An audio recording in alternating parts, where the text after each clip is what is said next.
Hello and welcome to Canvas, the Niger-Delta Roundtable, where I discuss the future of this region blessed with humongous hydrocarbon resources. Every week, we give time to reflecting on topics relevant to the development of the Niger-Delta and her people. This edition is no exception, as I'm here to focus once again on how to take the region to a more promising future. The program is sponsored by the operator of the NNPC and SPDC, Total Energies Archive Joint Venture, the Shell Petroleum Development Company of Nigeria Limited, headquartered in Port Harcourt. Thank you for joining. I'm Adedayo Ilushakin. Now, this topic for this edition is Shell Partnering The Offshore Lab to unlock young potentials in Nigeria. Now, in this episode, we explore an exciting partnership between Shell and the Offshore Lab, aimed at unlocking the vast potentials of young talents in the Niger-Delta and Nigeria by extension. The collaboration is designed to empower the next generation of innovators and entrepreneurs, providing them with skills, resources, and opportunities needed to thrive in this dynamic energy industry. Shell, a global leader in energy, has a long-standing commitment to supporting local communities and fostering sustainable development. By partnering with the Offshore Lab, Shell is invested in the future of Nigeria's youth, helping to create a pipeline of skilled professionals who can drive the country's economic growth and technological advancement. Stay tuned as we explore the various mentorship opportunities, innovative projects that are part of this partnership, and how they are shaping the future of Nigeria. Again, on this edition of Canvas, our topic is Shell Partnering The Offshore Lab to unlock young potentials in Nigeria. And my guest is Emeka Obiwulu.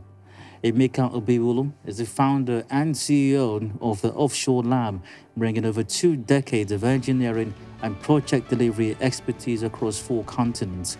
He has led numerous high-impact projects, leveraging his extensive experience to drive meaningful change in local communities.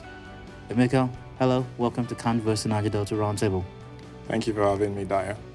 It's great to have you here. And if I remember correctly, this is the second time you're featuring on Canvas. First time was the very first episode of the podcast, I believe. And that episode, if I remember correctly, again, we focused on the Badamia home for homeless boys. That's true. That's correct. And at the time, or before then anyway, Shell had invested in a junior lab, IT lab for the Badamia home. You were the executor, if that's the right term, of that project. Am I right? Yes, that's correct. Yeah, so that last time we were here, it was a bigger table and there were a few of us. Well, it was the same table actually. Oh, was it? Oh, managed to fit in an additional 4. That's good. Yeah, so we implemented the mini ICT lab at Badamia home, and the last visit here was just after we had gone through 1 year of the initial training. And happy to say start of 7th actually of October would be kickstarting the 2nd year of that training and upskilling of those young men of Badamia. That's fantastic, really. And I must say, I don't know if I've said this to you before or when we were trying to record that first episode of the podcast, but I remember then during the planning stage of the podcast, when I was thinking and other team members, what would be the first topic? What would be the matter we're going to look at first? And there was a couple of things that jumped out at me, and I was having a bit of a hard time deciding what the first episode of the podcast would focus on. And then I saw a video. I think your team produced that video of the trip to Badamia home 1 year after, right, with some Shell leadership as well. And I saw that video and immediately I just knew. It's like I heard the Hallelujah chorus in the background as I saw that video, and I just knew, no, it had to be this. Because it was so inspiring, and it still is so inspiring, really. The work that was done there and the prospects and the opportunities that it affords those boys at that home. And because of the great work you did there and the wonderful, stuff you've done with other projects as well, which we will get into, I just figured that, we had to have another episode talk to Emeka only. That's why we have you here today. Very privileged. Thank you, Daya. And thank you as well. So let's start on this note. Who is Emeka Obiwulu? What is the Offshore Lab? Right, so Emeka Obiwulu is a father of two amazing boys. Marco Achiku and Niger-Delta Obiwulu. Husband to Dr. Nikki, I should always remind me, Dr. Nikki Obiwulu. Very important. I point that out. So from... I mean, after all, you're not a doctor, so... No, I'm not. I'm not a complete charlatan. Yeah, so from the family perspective of identity, that's who I am. And in that context, apart from defining myself in that way, the other way I'd look at myself is, from the context of purpose. And I just think, or I see myself, or I want to be an enabler. I see myself as an enabler any day, every day. And a problem solver just provides solutions. I look at a problem and I start thinking of how to solve it. So everything else that comes with it, I think they're just things that aggregate and build up to that identity, who I was, where I went to school, what jobs I've done, how much experience I have. All of that fit into that ability to just look at the situation and look at a problem and try to solve it. And most recently, I have been most passionate about delivering sustainable projects and making social impact. And that's why we have all of these conversations that we've been into. So that's who I am. And the Offshore Lab, what is the Offshore Lab?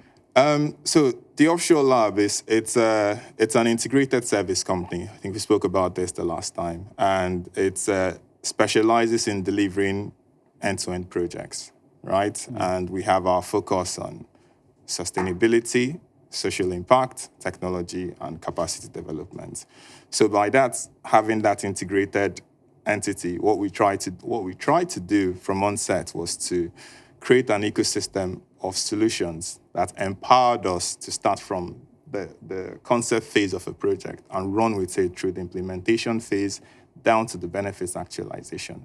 Because when we decided to start the Offshore Lab, it was on the back of identifying a problem. And that problem we identified first and foremost was we have a very high frequency of project failure, very high frequency.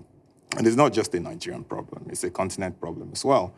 And this is the paradox of it is that's on one hand, and then we have this massive infrastructure gap, that we have, we keep getting told how much we need to spend over a period of time, to meet that infrastructure gap. So, like we'd always say, that means every dollar has to count. And it doesn't. We have 20% success rates in our project delivery. So we decided, let's completely come in and advocate rethinking completely how we deliver projects. So coming in with that vehicle that understands that a lot of times avoiding the short-term approach to projects and just going to focus on the infrastructure and the constructing of the infrastructure, putting a lot of focus, not just the only focus there, leads to a lot of project failure. So we wanted, in that integrated sense, to have under the same roof, the capacity to do all the front-end assessments, all the risk assessment, all the environmental impact assessments, all of the going out and engaging stakeholder, and all of that strategic planning of a sustainable project front-end. And then we have that same entity that can move and go and do the implementation, which means that we have to house the architects, the engineers, the field engineers, and the ecosystem of solution field providers, masons, laborers, etc. And then very importantly, the part we miss the most, because there is so much focus when we deliver a project on the ribbon cutting.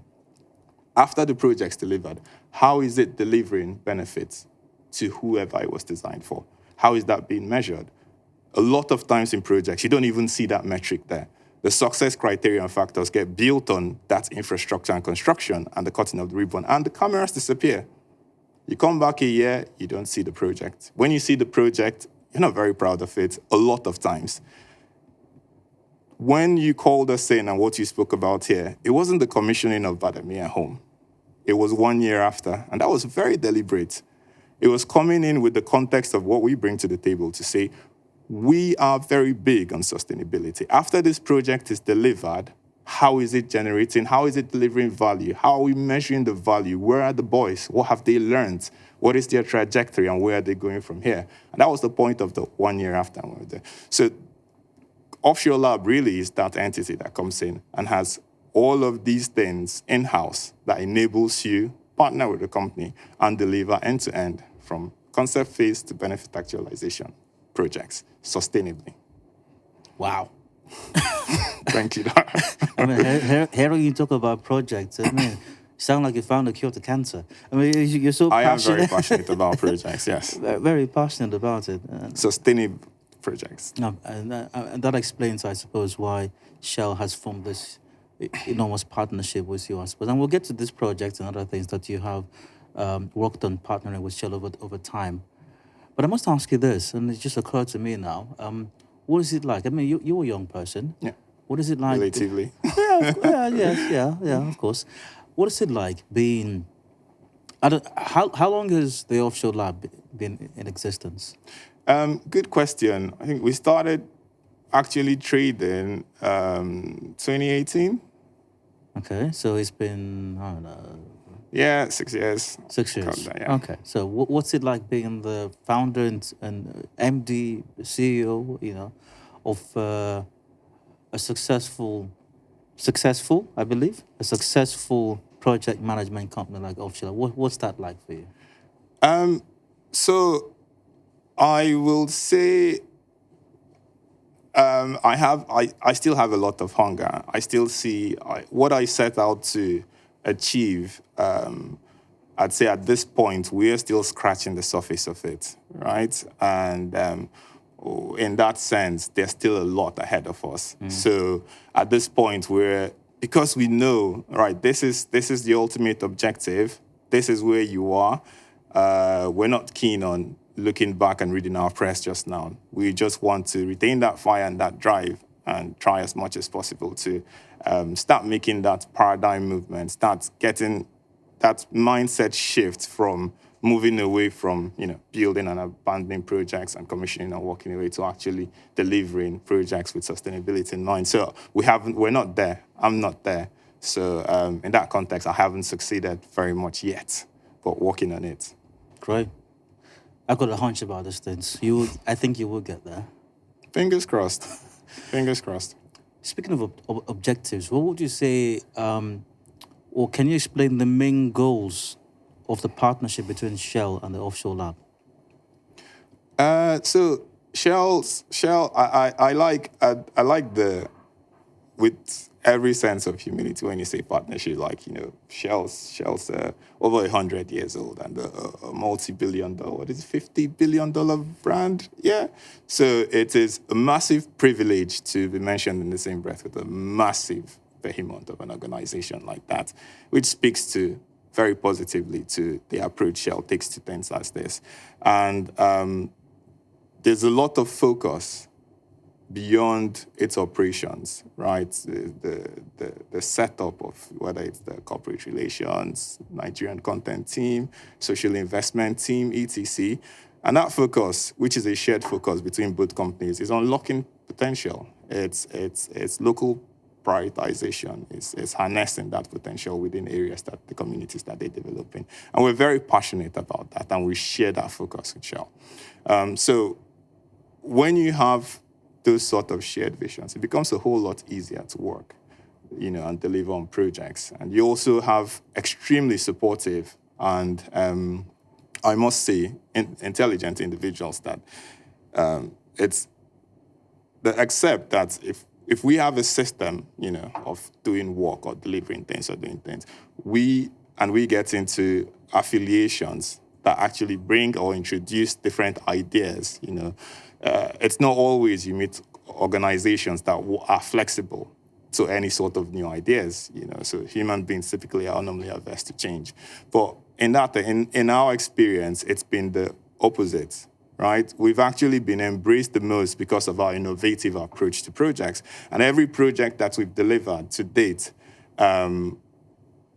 we haven't delivered it based on what was put in front of us to deliver on the BME. It's always been a case of we think this can be tweaked differently, we think we can add this, we can innovate it, and it's always been embraced. So it's been a win-win, and it's been an enjoyable journey, working and partnering with, if I can call it that, with Shell so far. Let's go back to the beginning. How did this collaboration come about? What inspired it? It's a good question and an interesting one, actually. Okay. So when you asked me when the offshore lab actually started, the registration is different from trading. But when I had my first encounter with Shell, there was no offshore lab. When I had my first encounter with Shell, I was working in the North Sea. I was a project director. I was living a quiet, happy life, comfortable life. And Nigerian content team from Shell came to Aberdeen. And at the time, both in the capacity with Association of Project Managers UK and the Black and Ethnic Minority Engineering Group, I was a serious advocate for sustainability and sustainable project delivery, in that space. And I always looked for an opportunity, of how I could actually extend that, like visiting University of Aberdeen, giving lectures and stuff like that. I always looked for a way to, and it didn't seem forthcoming. So it was like magic when Shell came in to Aberdeen, and it was a program called Global Nigerian by Nigerian NCD, Nigerian Content Team. And at the time, they came with the MD and 50 local companies to Aberdeen, right? And the local companies were supposed to engage diaspora talent and see how you can plow back both knowledge base and get some people to come back as well, if possible. Tony Atta was the MD of SNEFCO then, so it was really a strong delegation with leadership support was there. The NCD team at the time was Dogged, Austin Ozoka, Kena Kubwe, and at the time, the manager for NCD was actually Goeli, so he had that leadership and he was running there. So they had that clarion call and talk to everyone and reasons why you can actually partner, what you can do, and you can go back, how you can grow Nigerian economy, and all of that patriotic talk. So that was my first encounter. And in engaging some of the companies, like the local companies they brought along, like Doman Long, Timmy Austin Peters, who became a brother now, I was able to find comfort in the idea that this could really happen. This idea I have nursed, that I can actually start a journey to advocate sustainable project delivery. I can make that happen in Nigeria. I can start that journey in Nigeria. And that was my first encounter. So 4 years after that first encounter, the offshore lab was set up. And the rest is history. As they say. As they say, yes. So how does this partnership then specifically aim to benefit young people in Nigeria? I would say it already is benefiting young people in Nigeria, immensely so. And when I mentioned that shared value of primarily unlocking, human capital and the massive potential, we have in our young people. They're our future as a country. The only way we can walk our way out of the problems we find ourselves in is developing the talent, the young people that we have, And when you look at things from the context of the problem, right? You'd look at and say education, for instance, is a problem, and it's a key to developing human capital. With that education as it is, you have 2 million people going to university every day, and you have every year, and then you have about 600,000 graduating, and you don't have the labor market to take in 600,000 people, very far from it. So what do you have to do? You have to think out strategies to harness that capacity that you're building. Because the flip side of it is it becomes a national security problem. When you have people that we know are extremely intelligent and mentally restless, the demographic of Nigerian youth, very, very, very, very clever, very, very aggressive, wherever they find themselves in, they actually make progress, positive or negative.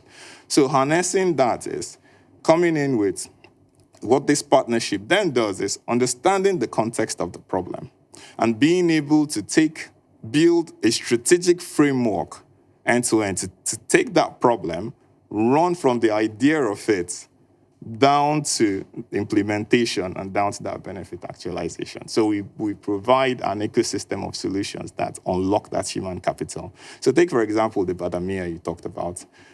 When we will typically look at a project like that, it's a case of, let's go to donate computers to a home.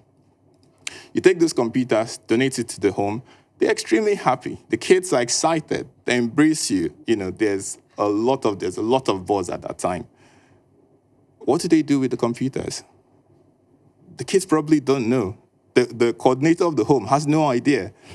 That's the reality. So there is all of that fanfare around that donations being made, donation because you want to work in an area and you actually want to get the buy-in and see this.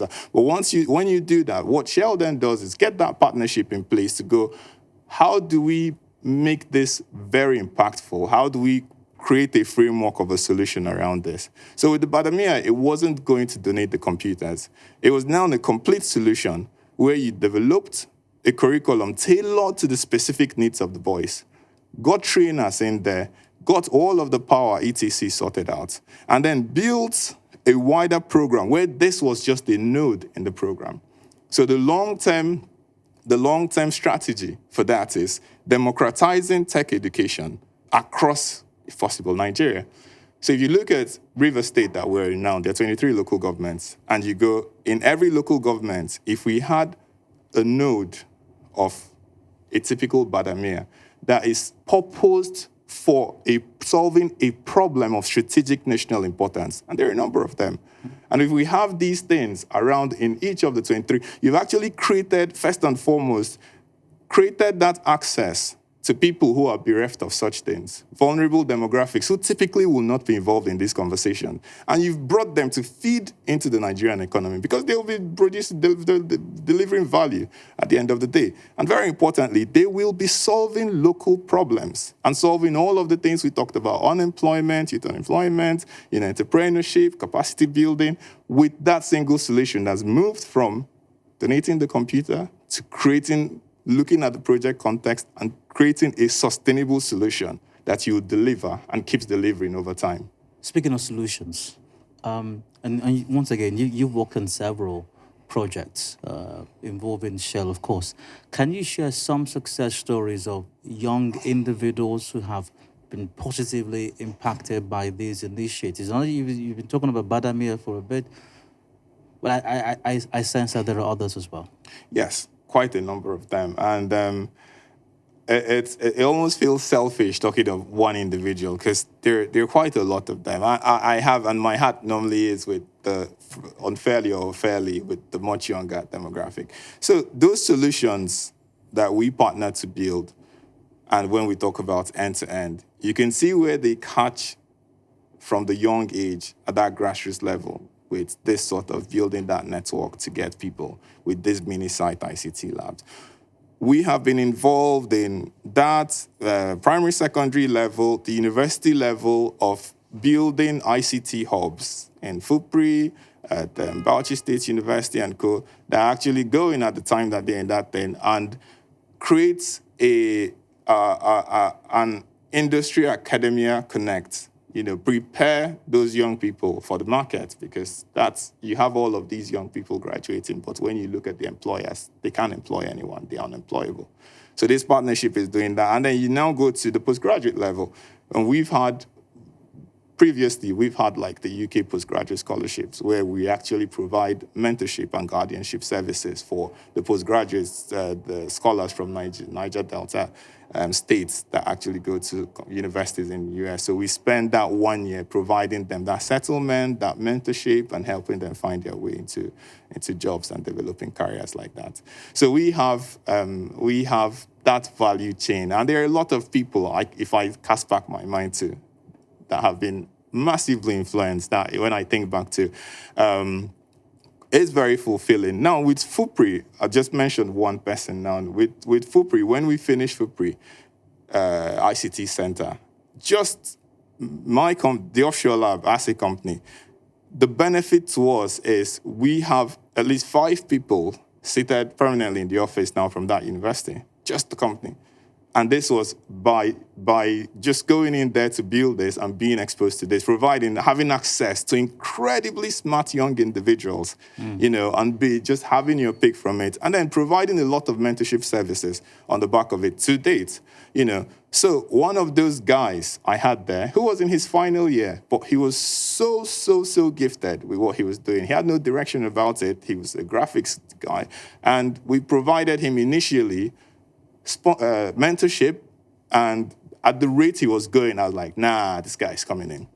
Now, a year and a half after he's joining us, we had a job from First EMP to build a virtual environment of Abigail Joseph, the FPSO, right? Where during Nigerian oil and gas events, people actually, for the first time with virtual headgears, could actually visit, go offshore and come in. And it was the most active booth at the whole Nigerian oil and gas. And this young man project managed it end to end.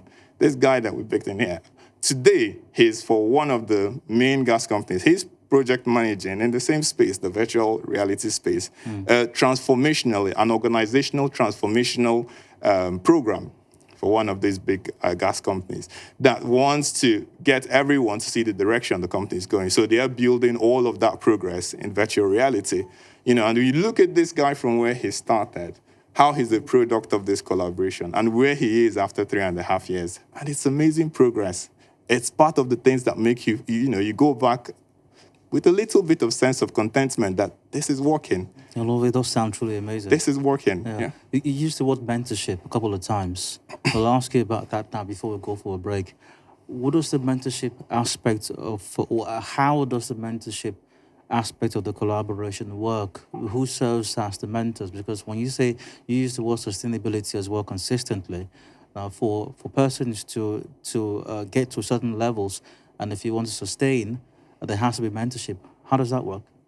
So the mentorship bit it's one that I am very sensitive about, right? I'm very sensitive about it because I always look at it as something that has to be left as open as possible. And what do I mean by that? A lot of times I see that intention to build a very, limited, rigid framework for mentorship as reducing that net to get people. My 5 minutes interaction with an individual, I strongly believe that a 5 minutes interaction with an individual, meeting him where he is and understanding him and having a conversation can transform his life, can alter the trajectory of his life. And that's mentorship, right? So we have a system where we encourage. If I'm working with you there today and I say, we're going to Daisy Home, are you in Bielsa by any chance? I'm dragging you in there. I'm telling you, all right, this is the age bracket of those boys, of the kids at Daisy Home that would be going into. This is what they do. We want to set up an agro-tech in there. With this other, and floor's yours. So speak to these boys. So at every opportunity we get, both professionals from Shell with varied background and a lot of dedicated professionals, because it's more controlled when we have these mentors coming from the offshore lab. So we get these varied background mentors and have them permanently in there. But every opportunity I get to have individuals who can actually articulate clearly, these visions and inspire young people and actually sell to them a different tomorrow, I open up every gate to it. So I advocate mentorship on every level. Single touch, sustained, framed, and it comes from both offshore lab, Shell, and every opportunity I have and access I have to the industry and to professionals. I try to sink them into mentorship because I know it's perhaps the cheapest means of capacity building because I'm not investing in equipment, I'm not investing in infrastructure, and it feeds straight to the mind and can completely change the trajectory of an individual. We'll change slightly now the trajectory of this conversation as we go on a break. It is Canvas, the Niger-Delta Roundtable. My guest is Emeka Obiwulu of the Offshore Lab. And on this edition, we're discussing how Shell's partnership with the Offshore Lab is unlocking potentials in Nigeria. Stay with us. We'll be back in a bit.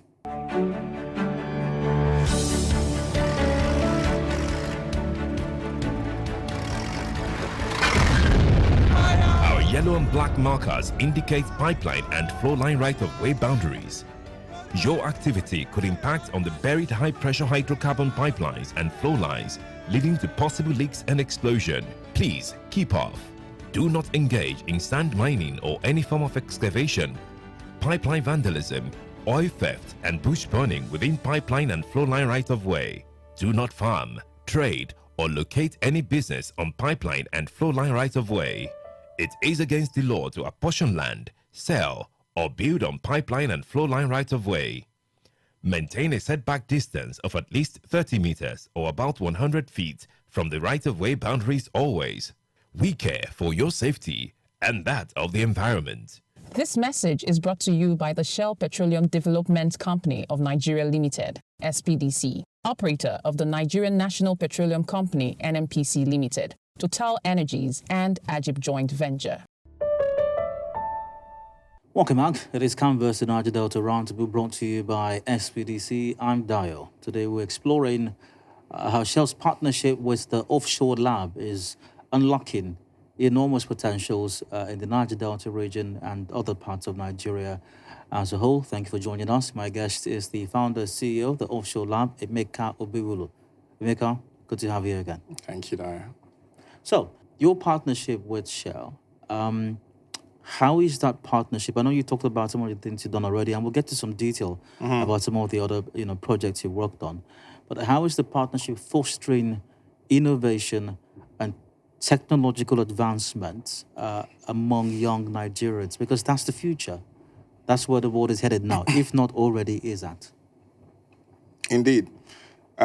So one of what we typically, whether we're training, educating, capacity building, one of what we always try to enshrine in whatever we're doing is critical thinking, getting whoever it is to take 2 steps back. We don't do technology for the sake of technology, just like donating a computer and not purposing what you want that computer to do. So from an individual's point of view, you have a lot of people who, from the top of the roof, technology and this, and they want to jump into it. And when you actually critically go a bit further, they're not very clear on what problem they're solving, right? Before they jump into that. They really want to. They're looking at what that technology can do to them. So we end up with a very large base of consumers, if you can call it that, in technology and that. So you have, say, enterprise resource management system, SAP, and co. And you have a lot of people who want to be consultants for FICA and this, but you are not creating the makers of those things, So when we look at what we want to achieve and how we achieve it and what we do, our focus is to get people who, first and foremost, re-engineer how they think and they conceive it, understand the problem and the context of the problem, and then profile a solution to it, right? And that approach is the approach we typically take that. Understanding that problem, understanding the context of the problem, creating a solution to that problem, and then on the back of that, create, all the other ecosystem of solutions that we want around that. Let's talk about some of the notable projects and innovations that have emerged from this collaboration. Some of them more recent ones that we are still putting a lot of energy, that give me a lot of fulfillment. So when we started the Bauchi State ICT Center, right? We wanted to go into that space. Bauchi State University. Bauchi State University at the time, it's now SAZU University. So that Bauchi State Gedao University, when we went to build it in there, first time I visited there was the first time it actually dawned on me how much of an existential crisis the climate conversation was in that region. It was actually so eye-opening. And I didn't need any second conviction to understand what we were proposing that center for, right? So once we started that and going in there, our approach then became, yes, we're going to 100% fulfill the requirements to provide access, which is always the most difficult part of getting into technology. So the infrastructure, the equipment, the training, etc., all of that was provided, but then proposed it to climate technology and agro-tech. Right? So in doing that, we had to enshrine and deliver things that kicked off right from project inception. So one of what we did there was, in the context of the climate thing I talked about, and the massive deforestation that was going on, was we asked the VC for a plot, an area close to the ICT center where we could plant 1,000 fruit-bearing trees. And not like the typical tree planting you'd get, right? We set up what we call the campus green belt. And we went over, like we typically do, 2 steps back and say, we want a scaled out, well thought through, end-to-end solution to this problem, where this is just going to be a pilot. So that's where we went back to say, Campus Green Belt is going to create a green belt across all the universities in Nigeria. And when it does that, it can move into secondary schools, etc. Right? And with this, we're going to create a generation of green leaders who understand the existential crisis and take ownership of reversing that trend, right? So we went in there. The Campus Green Belt was then planting the trees, building a drip irrigation system, which we got the students who became a club, Campus Green Belt Club we set up, who took ownership of the tree planting exercise. With the experts we brought in there, we have markers, on Google, like all of those trees are ID'd. And we have students who actually own clusters of those trees, taking that ownership, having a club that actually meets, right, and goes through that 5-year plan that you have for those trees to go to the stage that we want them in. Right, so when you have that, and then they with the construction manager, the field engineers, they sat down and understood building a drip irrigation system is not very complex. And part of the Shell delivery was a 100 kVA generator, an overhead tank, and a borehole. So the water supply was already there. So what we then did was to build that pipeline network and all of the design and the control system where we don't even need to go and turn up manually. You have a control system. The students can sit down as part of their embedded systems and data science and coding courses they were doing there. Understand how you program a system. And you can tap it. It opens, it goes flush morning, flush afternoon. During this weather, it drips, etc. from the programs you have in there. And the idea there being all of the training you've provided here and all of what you've built this to be, while you're still on ground, you're creating those champions who will then understand the context of problems. And when they go out to local farmers and look at the problems they have, they can profile solutions to those local problems. They can start addressing that deforestation problem. And this is just Campus Green Belts. We also dealt with things on the agriculture sector. And I keep talking about agriculture because as a country, the first thing you have to do is to feed yourself. Sure. It's really as simple as that. At the moment, we cannot feed ourselves. And we keep talking about these high-placed things, which are very good because they actually facilitate these things. But the things that you have that existential crisis on, we have 79,000 hectares of land, and we have only, 56% of it unplanted. And if you don't cultivate the individuals who are going to take ownership of that and start addressing that problem, you're going to have a lot of focus still being on where are we going to? Where is the jackpot happening? You need to reverse that. You need to reverse that trend completely. You're about to ask a question. Yeah, speaking of, I just want to take it from what you said now. Speaking of where we're going from here and this jackpot syndrome and all of that, and a lot of young persons, Nigerians, in Niger-Delta and beyond, have certain challenges that they're dealing with, which is what leads to the question of where we're going from here. Now, your partnership with Shell, the Offshore Lab, what are some of the challenges you've identified faced by would-be young entrepreneurs or innovators in Nigeria? You've talked about how we are such a clever people. Using an interesting turn of phrase earlier on, negative progress. Even though we do have the positive kinds, of course. But because we have capacities, that's why we have the progress. Sometimes the positive, unfortunately, sometimes the negative as well. So what are these challenges faced by these young innovators and potential entrepreneurs, and how is this partnership helping to address that?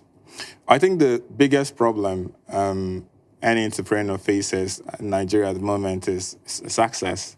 Whether it's access to capital, access to networks, VCs, private equity, access to technology, access to, human capital. Start a company, you don't have the support. So it's really access for starters. And in addressing that, I think that's where, Shell deserves a lot of commendation. The heavy-duty work is first and foremost infrastructure. Massive. It's a massive investment. It's not coming in or going up takes with a few laptops and stuff. When you go in and you're investing heavily in a 100-seater ICT center, fully equipped, with all of your power solutions, all of your water solutions, to make it independent, an independent facility, and you're going around the country and you're building these things, what you are first and foremost providing is access to both the undergrad and a lot of the graduates who come back to their alma mater to get that access through there. So with this sort of partnership we have, turning those things from, I don't like using the word, the expression ICT centers. I actually look at them as transformational centers or innovation hubs, so to speak, because we try to embed solutions in there. We try to, I know this CEO, I know this. Can you come in once a month and speak to students here in terms of this? What's wrong with the ICT center? To me, it's limited in that sense, because what you want to, once somebody uses that, you want to make clear you are transforming, so you're not limited going in, and that transformation can take a lot of forms. What those things are tools, whether it's the equipment, whether they're actually tools to lead to that transformation. Sustainability. You're very passionate about that. When we talked about projects, when you were talking about projects a while ago, you harped on sustainability. And for you, once again, that appears to be a very key part of things. How does these programs or these initiatives or these ventures, how do they ensure sustainability and the long-term success of the initiatives that they support? Thanks, Aya. So when I left the commission in Bauchi, I was at the airport. I got a call from the VC, very excited, and she was just, like, what's going on? And she says, after the commissioning, after we left, she had visitors come to her office, and over a couple of days, she found out that they came from the World Bank, right? And in a nutshell, what they came for and what they came to do was they came to look at what happened with Campus Greenbelt. And they asked for twice that amount of land to replicate the exact thing that we did in the same university. Wow.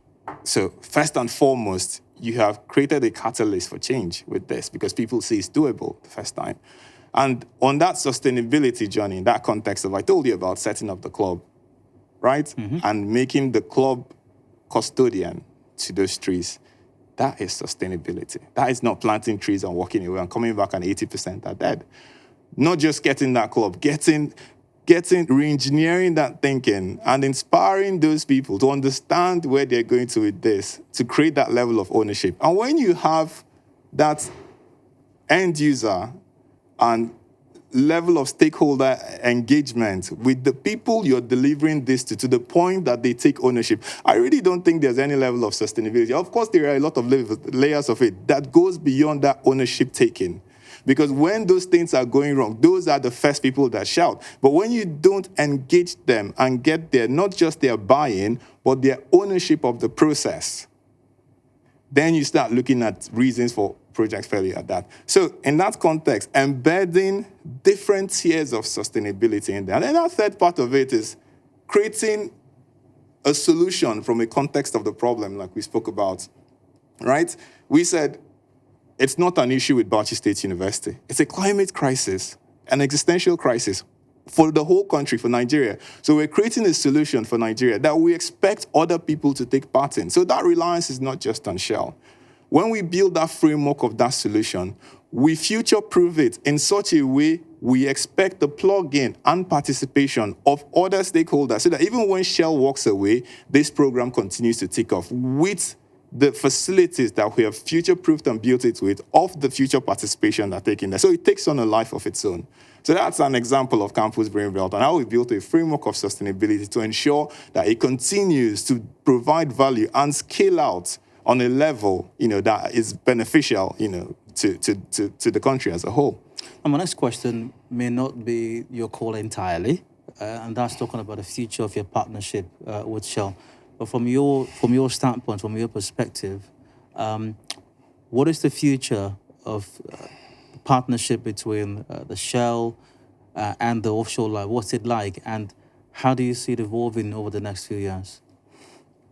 So you tasked me when you asked me what problem do you have with ICT centers? I don't have a problem with that. I don't have a problem with that. I prefer, and that context I just see myself as a solution provider.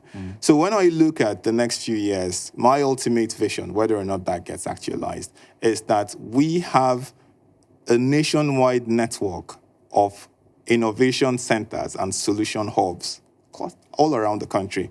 And all of these centers that you have are purposed specifically tailored to solve local problems within our own context, not someone else's problem. And that comes from getting the human capital engineered to be able to think critically, understand how to move a problem from the problem to solution. So whether we're looking at campus greenbelts going around the country, junior lab all around the 774 local governments, one ICT lab in every university. All of these things are nodes of transformation and development. And for me, I look at the quadrant of our problems. I call it quadrant in that sense. We have a food security problem that's a ticking time bomb. Right? The next stage of junior lab is going to Daisy Home. And we're proposing that place to understand how to deal with food production, with insecurity and unavailability of land. We're looking at things like hydroponics farming. We're looking at embedding technology in that whole sense of agriculture because we have to feed ourselves. And we have to think through the problems other people don't have and embedding the technology in our own way. So when you look at agrotech, you look at manufacturing, we don't produce enough. You look at the whole problem we have with the climate and you look at these quadrants, and we have a clutter nationwide network of different nodes that solve these local problems. That will be my vision actualized. That will be my, how many ever years you call it, idea of success. As we wrap up this conversation, let's come back to what started this. And by what started this, I mean not just this conversation on this episode, but even the very first episode of Canvas, the podcast. Okay. Let's come back to Partnering Home. I'm aware that you recently paid a visit to Partnering Home. It's been over a year now. And I know that there are... And Partnering, by the way, for those who don't know, is right here in Port Harcourt in River State. How are the boys doing? You visited? Was it yesterday? Yeah. I went in there yesterday. How are the boys doing? Where are they now? What stage are they? What's the next stage? What's the plan for them? Yeah, the boys are doing brilliant. They're doing very good. All smiles as always. So I mentioned earlier that the next phase of what we're doing and consolidating on that first year, a lot of the first year was enshrining them in the principles of engineering design, because we want to create people who think, create, and make in the manufacturing point of view, and that's what we purpose that center for. Just how we intend to purpose every center as we roll them out. So that second phase of it, engineering is in the sense of producing, it's not just about the theory. Get the theory is just a section of it, a part of it. This second half and this year is actually to consolidate on that by getting them exposed heavily to fieldwork, to fabrication, to construction, to the welding side of it. So they then understand, when I'm designing this plate, I'm cutting this plate, I'm cutting this C-fastening dog. If I do go to this 3mm, this is what it means when I go into a lathe machine I'm trying to fabricate and weld this. So when that individual is then producing a solution in terms of product design, they can transit from that academic conceptual thing to, with the practical knowledge that they have, to going in and taking that thing that they designed, which is producible, manufacturable, and taking it in, completely developing it, end to end in that sense. So this second year is going to involve a lot of field trips, a lot of fabrication work, a lot of hands-on work, and still a lot of their computer-aided design programs as well, because they'll have to be going in and out as they develop and build these tools, etc. And I'm really looking forward to it. And it ties back to your question on mentorship and co. So in that context, you're going to be looking at subject matter experts and engineering department leaders and drawing office leaders and getting them in at that point Q1, this is what we want to do. We expect 1, 2, 3 people to come in and visit while we go to this, spend 3 days in this fabrication yard to mentor these boys, show them what they're doing wrong, show them how to use this foundry and how they can actually get this forging done and get that bit of this. So you have that whole ecosystem providing them that second very important phase of this. And I am actually looking forward to the outcome of that after the end of the second year.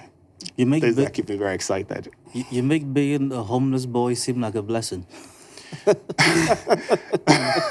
I don't have a response to that, actually. But if we can do that, when you ask about what do you look back on and call success, then I can call that success. If we can look back and say we set out to democratize STEM education, as we called it, grow STEM from the grassroots, and remember people who are bereft of these opportunities. We can do that, and these vulnerable homes become resource centers where we tap and pull in resources to the benefit of the country based on the value they generated. Then we can look back at some point and say, yes, this collaboration and this partnership did this, and these are the numbers, these are the results. What do you have to say? What do you have to say to young Niger-Deltans and other young Nigerians who are watching and listening to this now? That's a question you tend to get all the time, because we have a lot of problems in Nigeria, and the problem young Nigerians have, it's quite obvious, it's there, it's glaring, but so are the opportunities, because I always look at the flip side of every problem being an opportunity, being the perennial optimist I am. So when you actually have critical thinkers who look at a problem from the context of solving that problem, that individual is on the stairway to empowerment. So I'll always advise that individual, the young Nigerian, to stay ambitious, stay hungry, stay very inquisitive and curious, and embrace every opportunity for capacity building and development, every opportunity for mentorship. And mentorship is not about going into a 6-month program. It could very simply be about having the opportunity and you say, this guy is the general manager for this, and somebody walks up to him, my name is this, and this. There is always that big uncle feel. You see a hungry, young, ambitious young individual asks you this question and gets in there. Most times you get a positive response. And that opportunity for mentorship, anytime you see it, grab it. Opportunity for capacity building, grab it. Seek these things yourself.